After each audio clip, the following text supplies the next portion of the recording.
Welcome to the WeHackPurple podcast, where each week we meet a different person who works in the information security industry and they let me ask them 1,000 questions.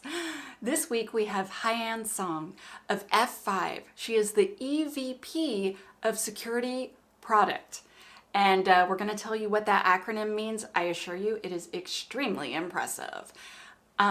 This week we are sponsored by ThreadFix, which is powered by Denim Group. And there's so much more I want to tell you, but first, I want to introduce you to Haiyan. Let's bring her out. Hello! Hello! Hi, thank you so much for being on the show. Thank you for having me. I've been looking forward to this moment for a couple months already. Aw, I know I schedule so far in advance. I'm really a scheduler. Your session is so popular. I'm just so honored to be part of this and looking forward to our conversation. Thank you. So I was wondering if you could tell everyone your name, your job title, and then a little bit about yourself. So my name is Haiyan Song, and I recently started at F5 in January as their new executive vice president, responsible for the security business. We call it the Security Product Group. And I came here from Splunk, where I used to run their security business. Almost had 7 years, 7 great years at the previous company. And it's just been such an amazing space to work in. And I'm 5 months in almost and super excited, energized. And there's days very exhausted because we're very intense, but working Oh, on yeah. really interesting, challenging, and amazing things around the digital experience, which is all powered by applications and APIs. Cool. I was really excited when you said yes because you have a very impressive title and you do a lot of things. So I was like, yes, she said yes. Um, could you tell me a bit about your job? So I'm really glad that, because I remember when you switched jobs and I was like, uh-oh, I hope she has enough experience at the new job, but it's been months now. So you know what your job is. Can you tell us? Because honestly, I've never met an EVP before and I don't know, it sounds kind of amazing. Thank you, Tanya. We're just one of the security professionals working in the industry, just like you and many of your audiences here. We take a different role, right? Try to advance the technology, advance our industry. My role, particularly, that I'm super excited about, as you know, F5 really started in the load balancer and helping everybody getting the best experience with the internet. This is years ago. And over the years, they got to do more and more help people deliver the applications that powers our business, powers our life. And in the evolution of application delivery, everybody knows how important security is becoming. The fact that you're on this podcast, I'm sure that's probably either part of your job or is something that you aspire to do and you want to get into the industry. So securing applications and nowadays securing the APIs becoming even more important. So my job, it's really about building the security product and the offerings and the services to help our customers who are getting into this new digital economy that everybody really sort of got to experience and enjoy in the last year and a half, I would say. Try to secure them and try to make sure we deliver the right user experiences safely. Oh, that's so good. You should write my resume because it would be way better if it had the way that you explain that. It's so good. Do you? I also loved the way you said how everyone has had the chance to enjoy the digital experience over the past year and a half. I'm like, oh, you're so good. Um, okay, so your job, because you're an executive vice president. So a lot of times when we talk to people on this podcast, they have more kind of boots on the ground types of jobs. But a lot of us aspire one day to have a job like yours.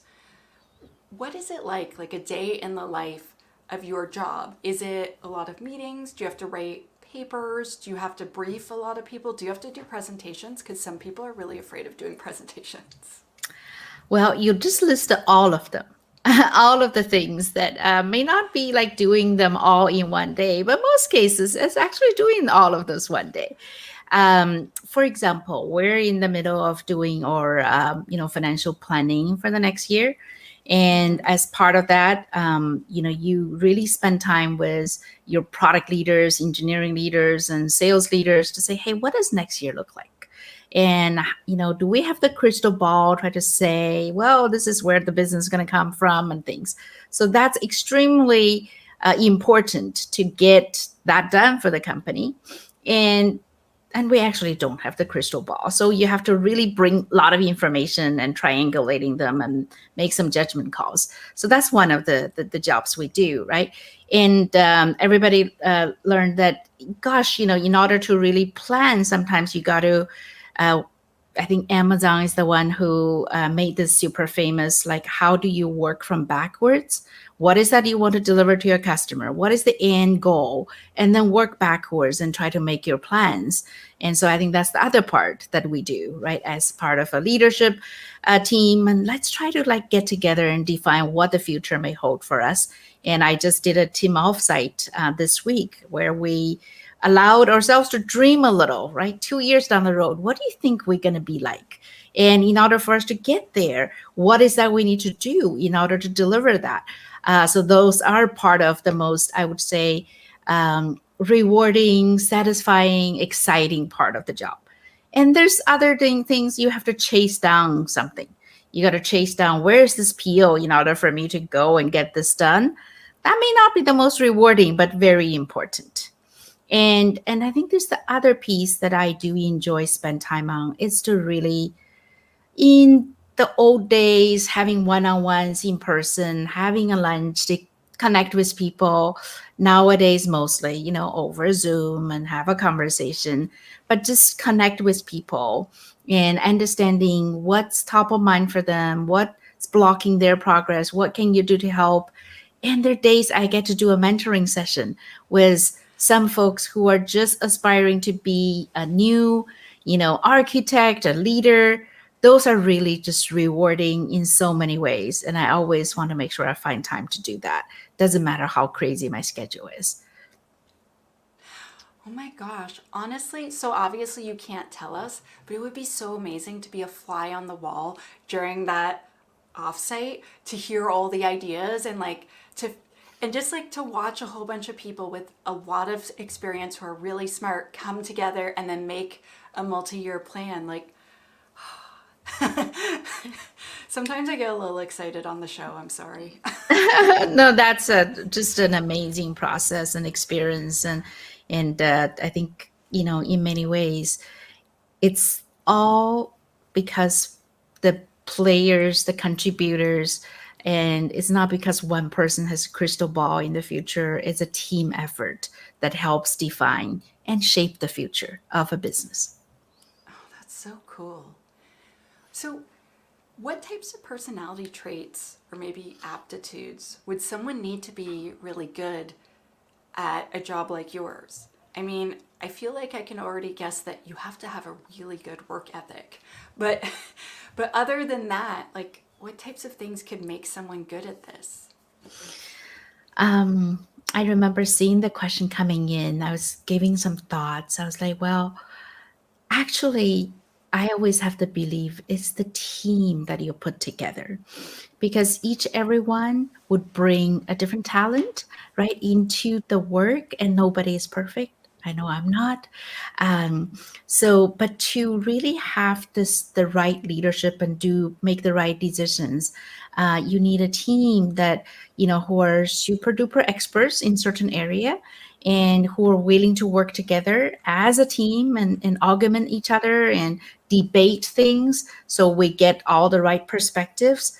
So I guess if those are important things to do, is to build a team, the qualities of the leader needs to be really value the people around you, and value the value of teams, and have the ability to bring people together. I think that would be one thing. And willingness to be open minded because you don't know everything, and hopefully a good communicator because you got to go communicate to your team, communicate to your customers, communicate to your bosses and board, because we're in a position, in a role that we need to be really sharing what's important and influencing and get buy-ins from all the different stakeholders. Oh, that's so cool. You probably have really good persuasion skills. Like you're probably, I have a I feeling you have try. really, I try. Tanya, you've been so modest. I've seen you presenting. I've seen you coming, making a pitch, and your persuading skills, it's just built in. So you're just thank being too modest here. you. So if you're going to set direction for a company and figure out all the steps basically that you need to actually achieve those goals, I feel like you probably need technical skills Mm. or have previous technical experience. Because like if you, I don't know, you tell me. Do you need to have technical skills to get where you are today? I think my journey certainly benefited from my technical backgrounds. And I started as an engineer, as a researcher, and my first job was at a company called Informix and building a trusted relational database. Um, so, if you ask me, do you need to start that way in order to get to the role and do the job? I would say no, you don't have to. There's many ways, many paths to have a successful career. But whichever direction or starting point you have, I think it's super important. You understand the space. You be a student of life. You learn what matters to your customer, learn what's important. What's the challenge? What is the most difficult thing to solve? And immerse yourself. You do need to be knowledgeable. You do need to be credible, right? And you all know in the security industry, there's something called the street cred, and you can have many ways to get that, and it's important to have that. So that would be my advice: is you don't have to be a double E or computer science major to get into the space, but you do need that sort of drive to learn and to be knowledgeable, to be as deep as you could get to build that street cred. Oh, that's such a good way of putting it too, because if you're going to argue or I mean I guess try to persuade or whatever, like make a goal, it's like these are the reasons why I'm choosing these goals. Like see this space over here, Right, these needs aren't being met by a huge part of our industry, and like we could help solve this problem, and the problem does exist. right, That's such a right. good way of putting it. Yeah. Okay, so I have more questions, as you probably Mm, guessed. So, um, for everyone in the chat, if you want to ask Haiyan a question, you can. You can also click the thumbs up button if you want. I always press the button. Anyway, so do you think that there's training that someone could take to try to one day get to where you are? I find that there's all sorts of training all over, but actually what to do so that you can reach that end goal in your career. Do you have any ideas on that? that's a great question. In my whole career, when I sort of do the retrospection, right? What sort of are the pivotal points and what are the things that helped me? I do feel like I take every opportunity, even starting at Informix. I remember there was classes that teach you about negotiation, got negotiating to yes. I still remember that. And there's like classes to teach you the right pronunciation. I came out of, grew up in China, and sometimes I pronounce things a little differently. Um, so I think it's more the attitude of doesn't matter how great you are, there's always opportunities to learn. And if you're afforded an opportunity, go learn that.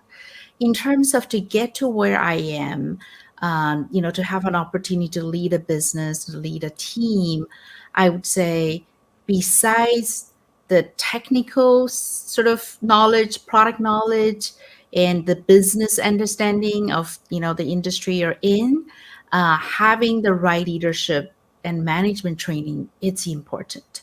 And because those training help you to become a better leader, a better manager.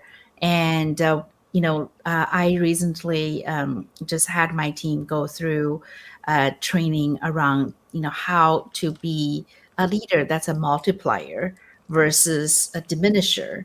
And there's the one thing that people say, well, I may have learned all the skills, but sometimes I regress. So it's always good to refresh, yourself on what are the things that are important to be a leader. At the end of the day, the leader's job is to bring a team along, is to create a lot of geniuses, not just being the genius, right? So I think I'm always a big fan of learning. My whole motto in life is, be a student of life.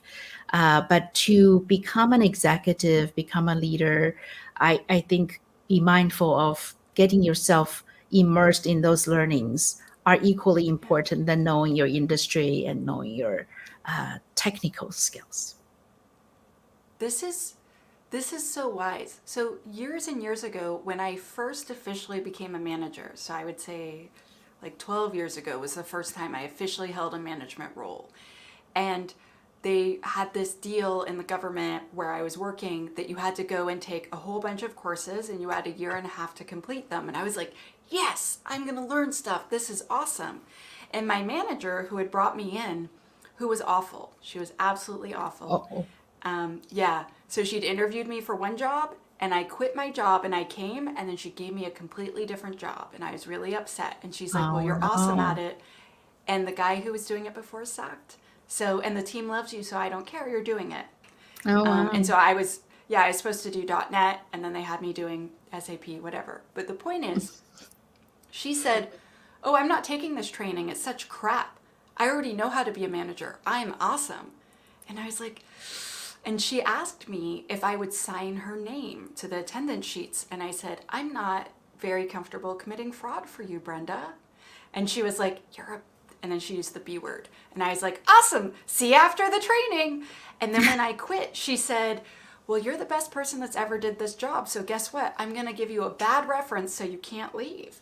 And I was like, yeah, but I'm so awesome, it doesn't matter. And now I have all this extra experience on my resume. And also, anyone that calls you and then you say all of this awful stuff, and then they call all my other references, they're going to know what's up because you don't want to lose me. And so I ended up not even needing a reference. And I had three job offers within a week because I had a zillion years programming experience. And I was like, yo, want me to come program for you? And they're like, yeah, okay. But anyway, it's so interesting because she was awful and had been in the same like level for a really long time and was like, I don't need to learn anything. I already know that crap. And I'd come back from every single course and tell her like, oh, I learned about different communication styles. And she's like, your softness is, anyway, she felt that my softness was a problem and that I should be more hard.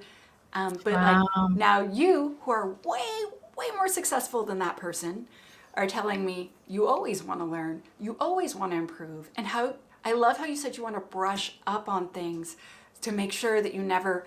It's so awesome. What was that course that you said that they took? It was how to be a leader that multiplies. Could you explain what that How to means? be a leader multiplies.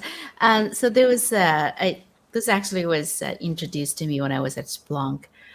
There's a book called The Multiplier, and was written by this amazing lady, Liz Wiseman. When I took that course, I was like, wow, this is so good.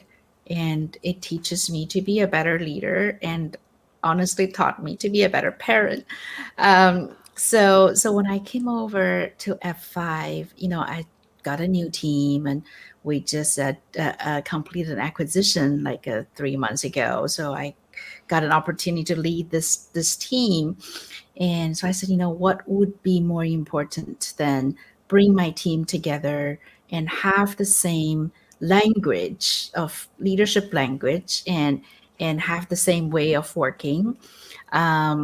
So I said, let's introduce this. Let's bring everybody together, and let's use this to give all of us a refresher on what that is. So I'm a big fan of that, and especially the whole value there. They said, you can be one genius yourself, or if you're a multiplier, you're going to create an army of geniuses. That's just, you know, my my the most rewarding experience as a manager and leader is to be able to do that.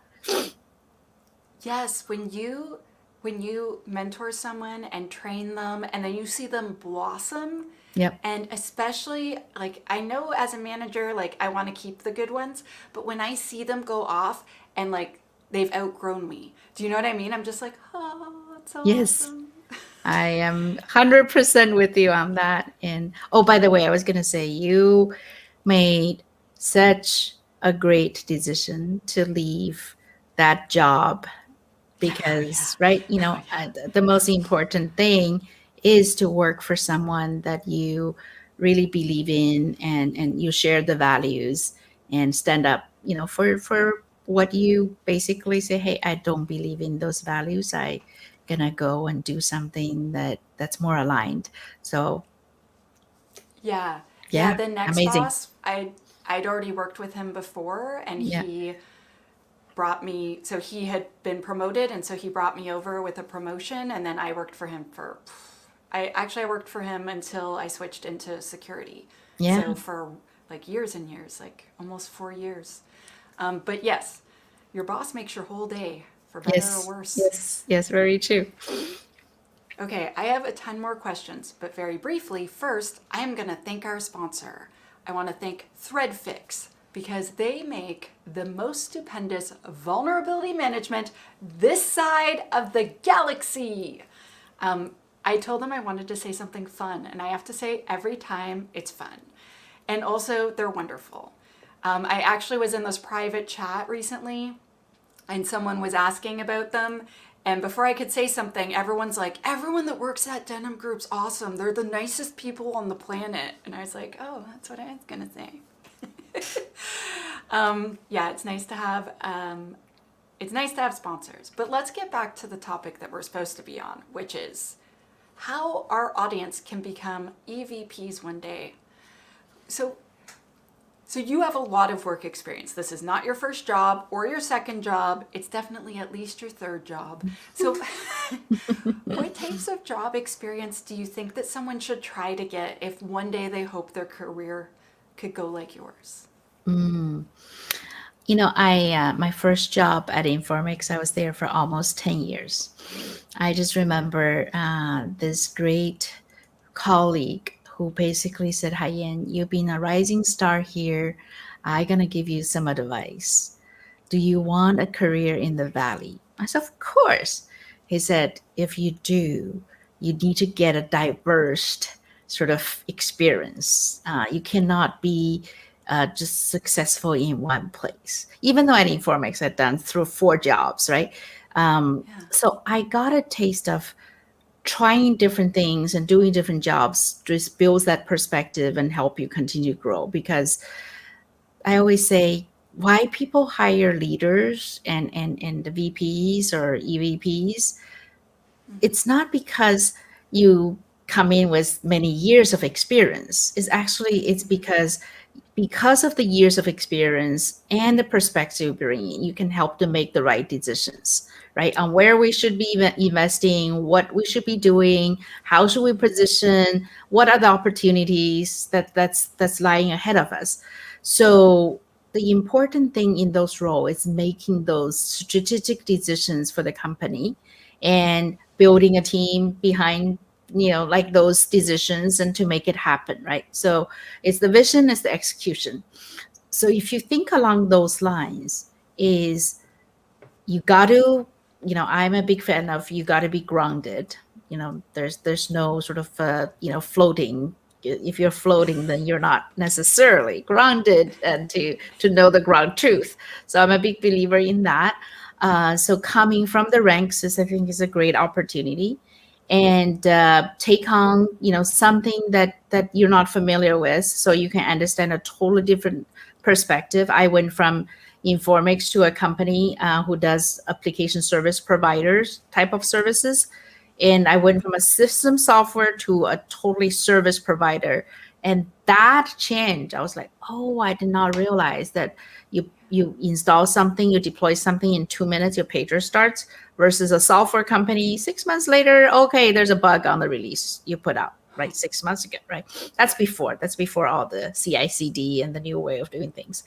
That whole point is you got to go and get those perspectives. And so when you make decisions, you actually know there's more perspectives than what you know. And you seek out people and you develop that in intuition.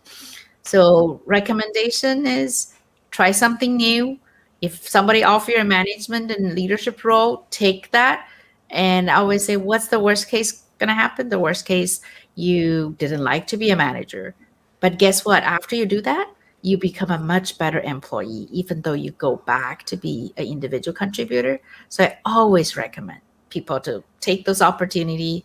And if you're a manager, you're giving expanded relation, like responsibility, keep pushing yourself. And you always have the choice to do something different and smaller, Yeah. going back, right? So there's literally no downside.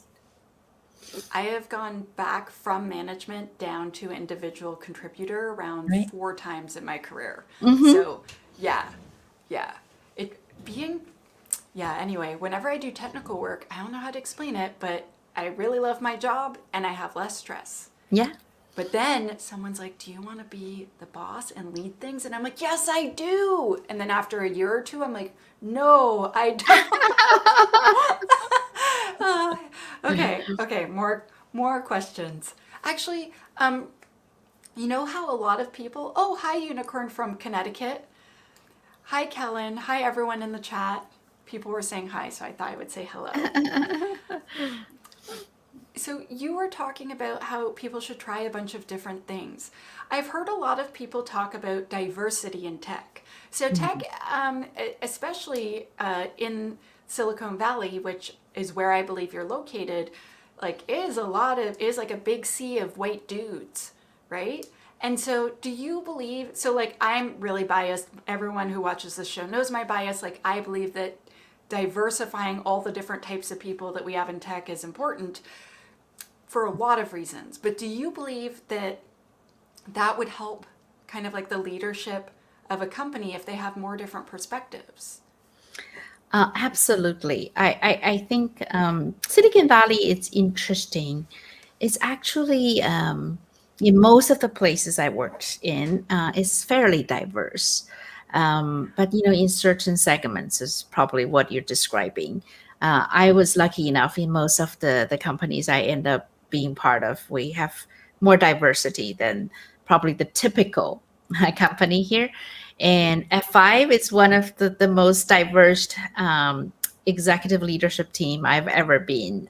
So check it out. And if you have time, that's one of the really rewarding experiences, even though I've been here for just five short months. But I do believe in diversity. I believe in so much that when I was at Splunk, I remember I was describing to people my team and what background they had, public sector and private sector, and where they came from, Canada and all the different countries. They were saying, oh, Haiyan, just like your team looks like a United Nations.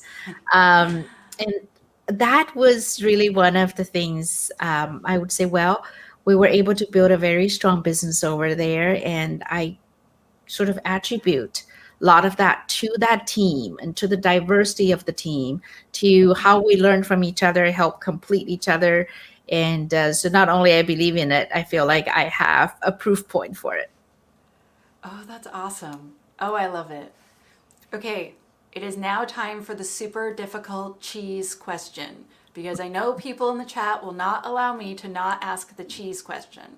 So if you have listened to this podcast before, the reason why this question was called, so the question is, does your job pay well in your opinion? But I was explaining when I first said it, I'm not asking how much money you make because that would be weird, but does it pay well? And so when I was a software developer and I finally was working like full time as a dev, I remember going to the grocery store and I was looking at two different types of cheese. And I thought, oh, this one looks pretty good, but also this one sounds pretty tasty. I really, really like cheese. And then I realized I make so much money now as a dev because I'm a full-time dev now. I'm like, I can buy both. And it was like this moment where I'm like, I've made it. I know that might sound like not a lot to you, but for me, it was like this huge moment of like, I'm not poor. I'm not poor. I can go to the grocery store and not have to count every single penny. I'm like, oh my gosh, this is so amazing for me. It felt so good. And I grew up quite poor, and I was just like, I've made it. And it was this magical moment. And so now it's called the cheese question. And so I suspect the answer is yes. But does being an EVP of product security, does that pay well as a job for how hard you work and how much experience you've had to put in to get to where you are today? Is this good? It's very good. And Yes. anything, it's like I think that's part of the value system that we all have. And this job, it's definitely not a 9 to 5. I believe in the whole US system, on compensation and the risk and reward, and how hard you work, what's responsibility you have, and the pay, should be somehow is a function of all of those. So I would say, yes.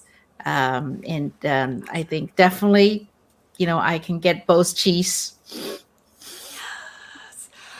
You know what? Like on this show, we've been asking that question, and some people are like, "Yeah, so I'm a vegan now." If that's the question, because like, especially when I started the podcast. So in August it makes 1 year, but I was a startup founder, and it was like, "Oh yeah, there's not a lot of cheese in my house right now." But now, a year and how long have we been doing this now? Like a year and 3 months, I'm able to buy lots of cheese again. Life is good.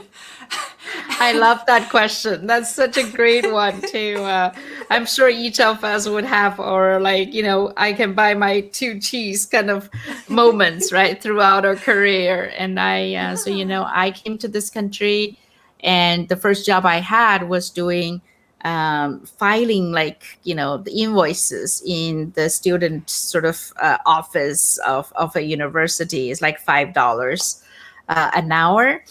And now I think about it, I was like, wow, okay, we were able to do that at the time. And then happiness is not a function of how much money you make. That I can certainly attest to.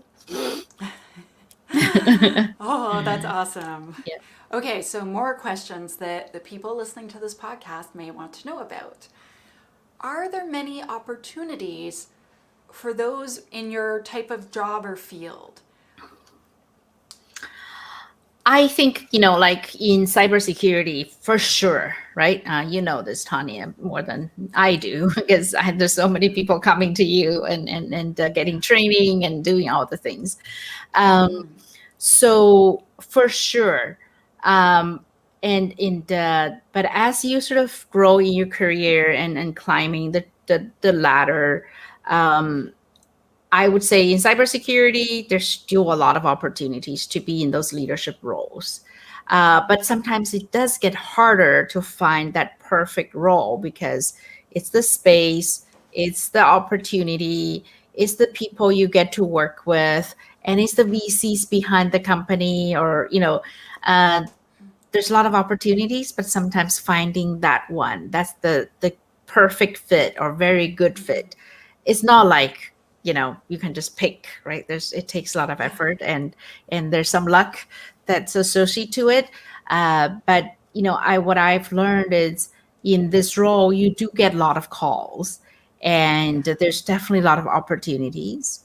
And so if you're like interested, aspire to do this, and you shouldn't be like, wow, would I have job security? I think you will have plenty of opportunities. Oh, that's awesome. Would you say that networking is something that you would want to do if you're trying to look for like your perfect spot?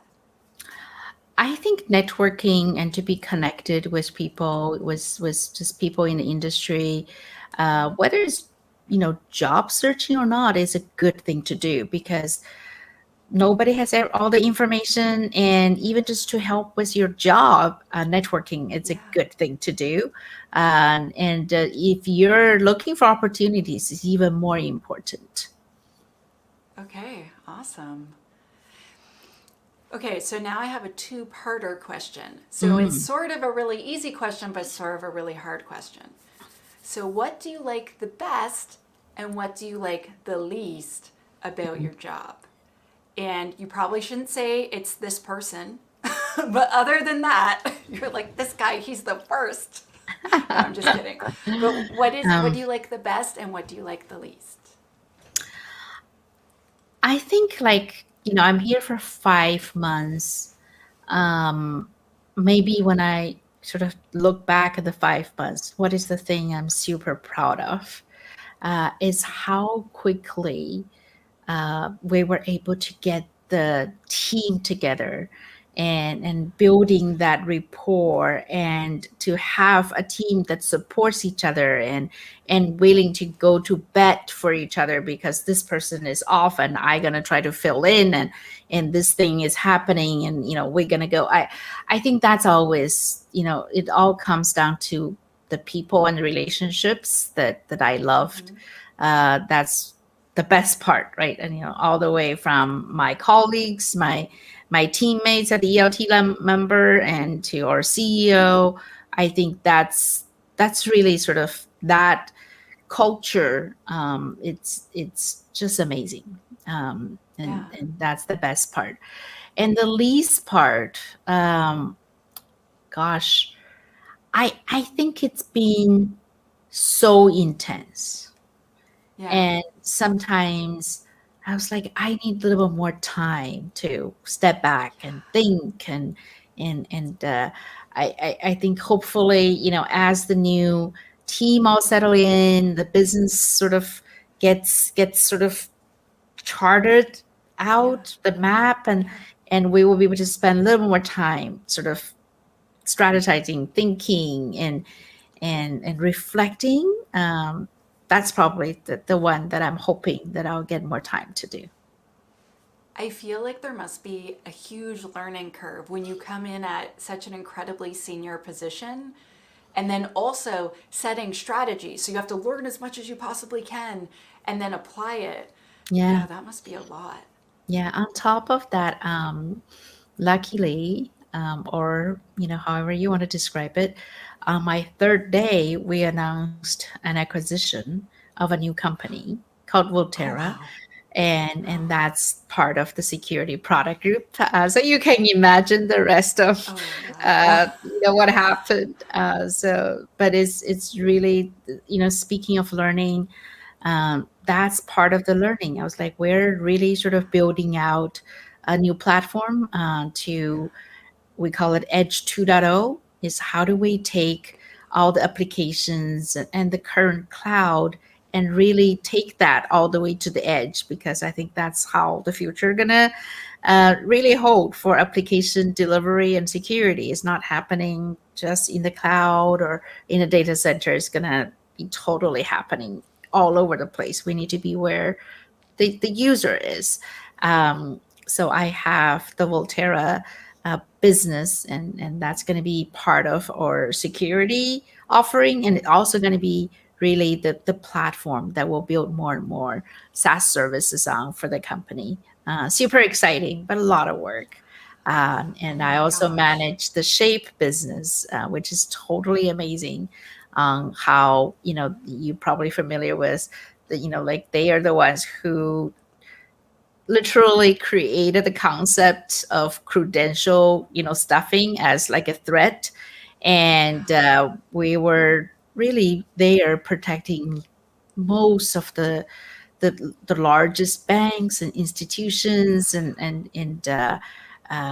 just having that mission on your team, and Yeah. seeing all the geniuses behind that technology is just amazing. I'm actually reading my audiobook right now, so I'm doing the readings for it, like literally all day I did it, and I covered credential stuffing today. Oh my gosh. Perfect. Oh my gosh, that's so awesome. That's so amazing too, like to create a defense against such. I remember when I first heard about it, I was like, that's so weird, but that's such genius. And oh, that's so, so crappy. So that's Yeah. so amazing, like to have made a tool to protect people against this. And in the book, Right. of course, I'm recommending that people not get any specific vendor's tool, but Yep. oh, It's a very Haiyan. important thing to be watching out for and defending against, because at the end of the Yes. day, it's your customers' data that's at risk. Yeah. So, Yeah. yep, Exactly. And if your customers have a bad experience on your platform, even if it's because they've been doing password reuse, which they theoretically should not do, but like they're regular consumers, they shouldn't have to memorize a bunch of security things. We should protect them. absolutely. Yeah. Yeah, I'm with you. Okay, so Tanya, off topic with the credential stuffing. Sorry. Um, okay, okay, so let's say someone's watching this Haiyan and Mhm. they are thinking, okay, so that sounds amazing. And one day I want to try to get to where she is. What advice would you give them, like an actionable step that they could try to move towards trying one day to get to your level? I don't know how else to say it, right? Like how to get to where you are. Um, I think first of all, to find that passion that you really enjoy, being challenged every day. Because to be in this role, you are challenged every day, whether it's internal, external, business, or people or organization. So you have to really have that mental readiness and toughness, and to do that. And this actionable is just like, be like, figure out how to take that in and be strong, right? I think the second part, as we talked about, is really continue to build your leadership skills, continue to apply your knowledge on making good decisions, and continue to figure out, as new information come in, how do I make better decisions?